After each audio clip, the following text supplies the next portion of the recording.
go any farther here, let's define what is apostasy, because unless we come to grips with that, I mean, some people are going to say, well, you know, what is apostasy? Apostasy is disobedient to God's plans. And as we read our Bibles and the spirit of prophecy, I think that we must understand that we are in disobedience to God's plan for education. We're in disobedience to God's plan for our medical missionary work. We're in disobedience to God's plan for the publishing work. We're in disobedience to God's plan for evangelism. When we began to see that 71% of our youth have already left the church, and that we are, from the North American Division statistics, 46% of our new converts are leaving the church every year. And as we evaluate our divorce and marriage problems, we understand that we're only a few points behind the world's divorce rate.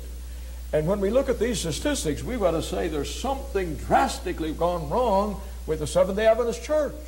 I believe there are two basic problems here.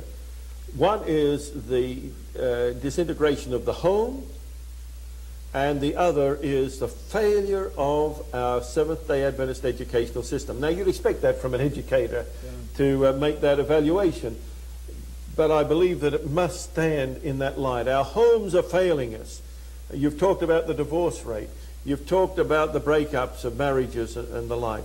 This is a result of sin and iniquity. But our colleges are responsible for training almost all our ministers, almost all our teachers, almost all of those that work in the publishing houses, all those that help in the health care, in the business areas. Probably 90+% of the Adventists that work in these fields have been trained in a Seventh-day Adventist college. Now, the whole purpose of the college is to bring God's people back to its upright position of distinction from the world, to get idolatry, to get spiritism and so on out of the church. And if people do not believe that that's in our church today, they haven't been very perceptive.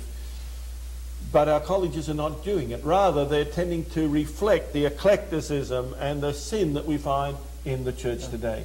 And I believe that if we're going to do anything at all, we have to totally transform and reform our educational